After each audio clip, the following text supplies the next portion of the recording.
Olá, bom dia, boa tarde, boa noite, na paz do Senhor Jesus. Boas-vindas a todos e a todas estudantes da Bíblia, ao projeto Bíblia Aberta, aqui pelo YouTube, também pelo Facebook.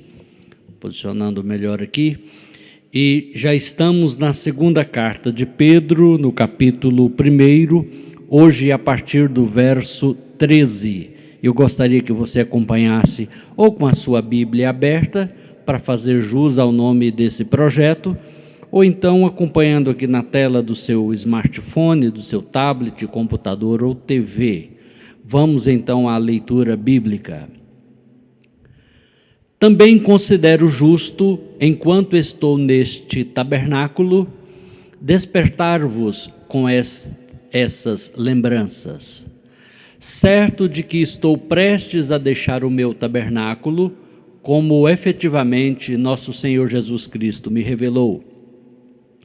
Mas de minha parte, esforçar-me-ei diligentemente por fazer que a todo tempo, mesmo depois da minha partida, conserveis a lembrança de tudo. Porque não vos demos a conhecer o poder e a vinda de nosso Senhor Jesus Cristo, seguindo fábulas engenhosamente inventadas, mas nós mesmos fomos testemunhas oculares da sua majestade. Pois ele recebeu da parte de Deus Pai honra e glória, quando pela glória excelsa lhe foi enviada a seguinte voz: Este é o meu Filho amado, em quem me comprazo. Ora, esta voz vinda do céu, nós a ouvimos quando estávamos com ele no Monte Santo. Temos assim tanto mais confirmada a palavra profética, e fazeis bem em atendê-la, como a uma candeia que brilha em lugar tenebroso, até que o dia clareie e a estrela da alva nasça em vosso coração. Sabendo primeiramente isto, que nenhuma profecia da Escritura provém de particular elucidação, porque nunca jamais qualquer profecia foi dada por vontade humana. Entretanto, homens santos falaram da parte de Deus, movidos pelo Espírito Santo. Assim chegamos ao final do capítulo 1, e vamos então para essa segunda porção que queremos expor a partir de agora, aqui juntamente com você na nossa análise bíblica, nossa exposição. Bem, amigos, voltando aqui, espero que você, a meu pedido, se inscreva no meu canal do YouTube, Paulo César Reis, que você ative aquele sininho para ser notificado quando tiver uma nova postagem e que você também curta o vídeo. Assim o YouTube entenderá que ele tem uma aceitação e ele vai aparecer nas listas de buscas para quem está buscando aquele tema ou aquele assunto, aquela palavra-chave, ok? Se você também quiser fazer o seu comentário, fique à vontade. Bom, verso 13. Aliás, eu quero aqui retomar a partir do 12, porque está no mesmo contexto dessa porção. Por esta razão, e a razão é tudo que ele falou no vídeo anterior, eu ministrei aqui, até o verso 11, a necessidade do progresso na vida cristã, de se associar uma virtude à outra e crescer e aumentar e multiplicar, para que também nesta forma sejam multiplicadas na nossa vida a graça e a paz de Deus em nós. Então ele diz: por esta razão sempre estarei pronto para trazer-vos lembrados acerca dessas coisas, embora estejais certos da verdade já presente convosco e nela confirmados. Também considero justo, enquanto estou convosco, enquanto estou neste tabernáculo, despertai-vos com estas lembranças.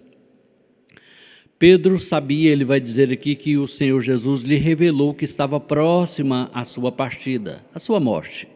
Ele já estava em Roma, a qual ele chama de Babilônia, e dali ele não voltaria vivo para lugar algum, ele seria morto segundo a tradição, a Bíblia nada diz disso, ele morreu crucificado de cabeça para baixo, a seu pedido, porque julgava-se indigno de morrer como morreu o seu Salvador e Senhor, o Senhor Jesus.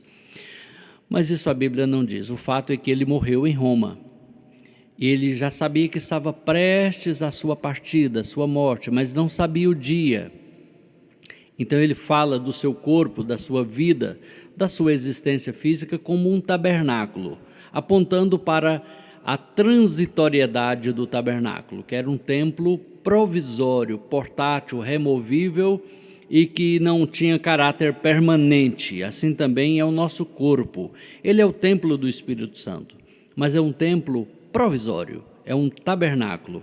E Pedro diz aqui: eu estou empenhado em lembrar vocês daquilo que vocês já sabem, daquilo que vocês já estão inteirados, já estão informados, mas eu julgo necessário e vou me empenhar por isso, de vos fazer lembrar, recordar, porque é uma segurança para vocês. Aí chegamos ao verso 14. Certo de que estou prestes a deixar o meu tabernáculo, como efetivamente nosso Senhor Jesus Cristo me revelou. Não foi revelado o dia, mas foi revelado que estava prestes, porque o Senhor queria com isso confortá-lo, ajudá-lo a enfrentar aquela situação, e ele a enfrentou aplicando ainda mais diligência, mais empenho em fazer a obra de Deus, em servir ao Senhor Jesus. É uma boa pergunta. Se você soubesse que está prestes a morrer, você sabe que, não sabe o dia nem a hora, mas sabe que é questão de semanas, talvez meses, quando muito um ano, como você aproveitaria esse tempo que lhe resta? Isso vai revelar o que de fato está ou sempre esteve em nosso coração. Mas isso também pode trazer uma mudança de paradigmas, de prioridades. E a prioridade de Pedro, já preso, condenado, sentenciado à morte, era confirmar os irmãos. Se ele não podia ir onde estavam aqueles judeus cristãos dispersos, ele enviou essa carta.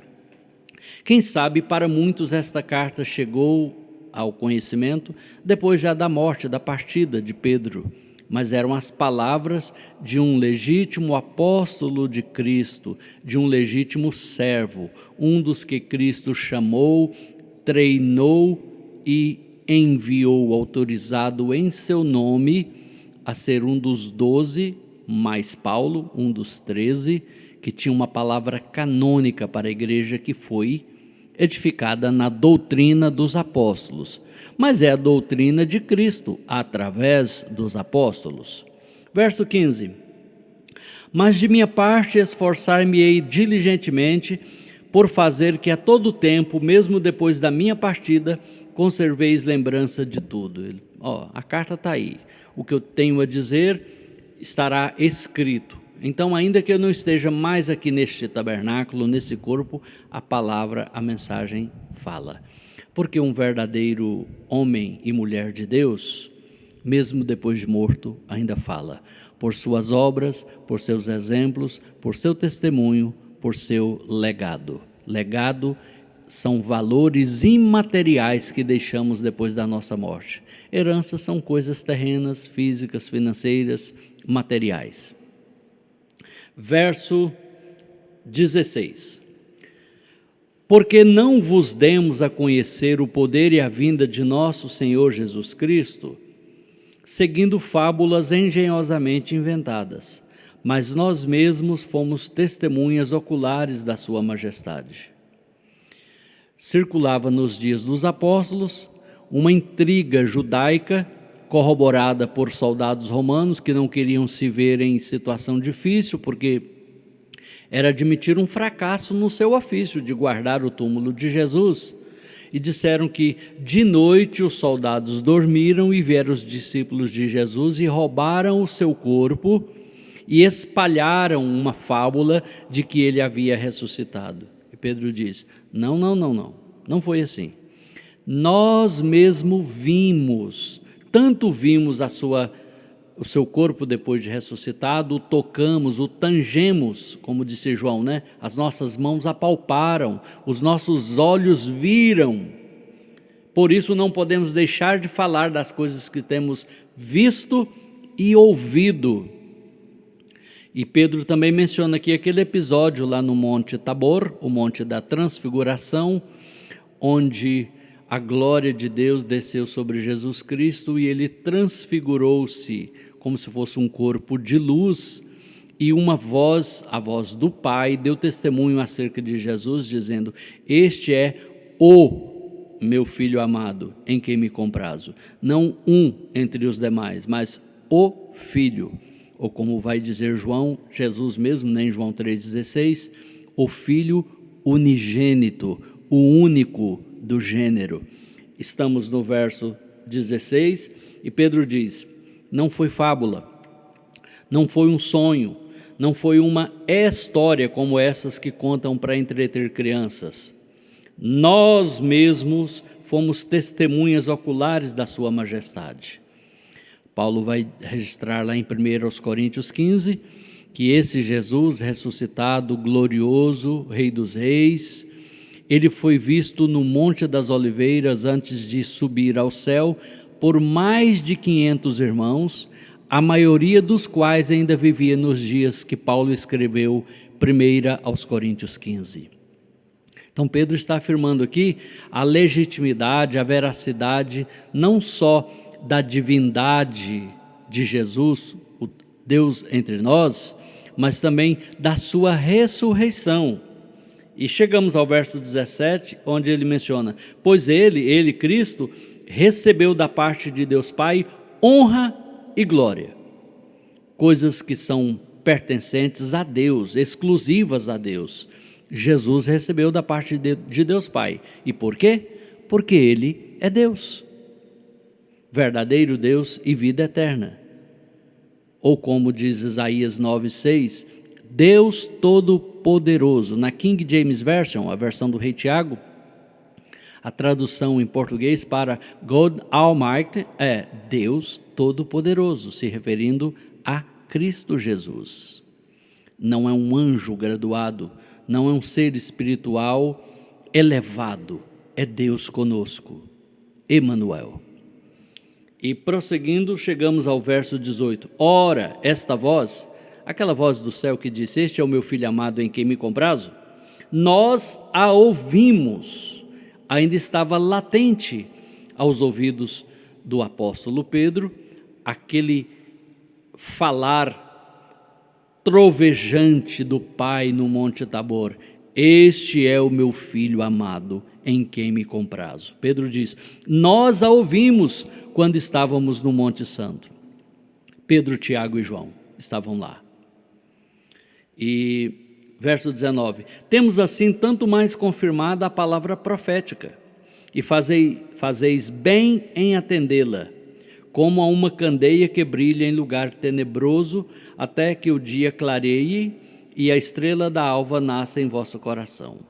Ele compara o desconhecimento da palavra de Deus à cegueira espiritual ou à escuridão completa. Aqui diz lugar tenebroso.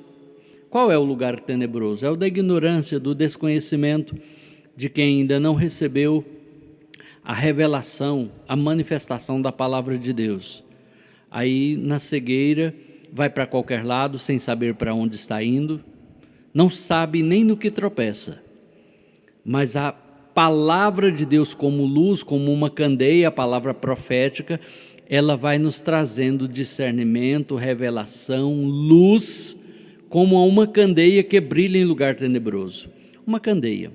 Olha, uma candeia não é o sol, mas um lugar de densa escuridão, ela é tudo o que temos. Ela brilha, ela orienta, ela se localiza e ela nos permite ver ao menos os nossos passos, para onde estamos nos encaminhando. Assim é a palavra profética. E nós devemos andar a nossa vida cristã segundo a palavra profética, não acreditar em boatos como os que têm saído agora nesse tempo de pandemia, em fakes news, falsas notícias, falsas profecias, Devemos estar atentos à palavra profética bíblica, para que não sejamos enganados e feitos presas de pessoas inescrupulosas que querem assombrar, manipular e explorar, até que a estrela da alva nasça em vosso coração. Quem é a estrela da alva? É Cristo. Mas por que que ele é apresentado como a estrela da alva, a estrela da manhã, e não o sol da justiça? O sol é aquele que manifesta por completo. Será a aparição de Cristo em glória para o juízo das nações e o estabelecimento do seu reino milenial, quando ele será visto pelo mundo inteiro. Mas antes disso ele virá para arrebatar, tirar com força, tirar rapidamente a igreja desse mundo. Aqui ele então é comparado à estrela da manhã, estrela da alva, que não aparece para todo mundo, só para quem está olhando para o céu, que pode vê-la. Ela não ilumina a terra, ela vem aos olhos, aos corações daqueles que estão olhando e buscando-a.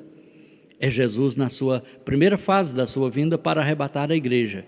E nós vamos seguindo ou andando pelo curso profético bíblico, aguardando e apressando-nos para esse dia, até que essa estrela, que não é uma estrela, é uma pessoa, é Jesus Cristo, nasça em nosso coração, no sentido de que aí ele estará presente conosco e nós também presentes com ele para sempre, inseparavelmente unidos, conforme diz Paulo em 1 aos Tessalonicenses capítulo 4, e assim estaremos para sempre com o Senhor.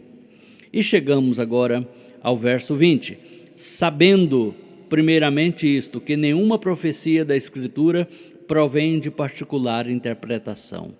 Bíblia, palavra de Deus, eu não posso interpretar ao meu bel prazer, segundo a minha própria cabeça. Eu devo e posso interpretar Bíblia com Bíblia, palavra de Deus pela palavra de Deus. Não posso trazê-la e interpretá-la segundo as regras do Alcorão, segundo as regras do Talmud, do livro de Mórmon ou de outros tantos livros religiosos mundo afora. Ela não é de particular interpretação ou elucidação. Ela não pode significar uma coisa para mim e outra muito diferente para você.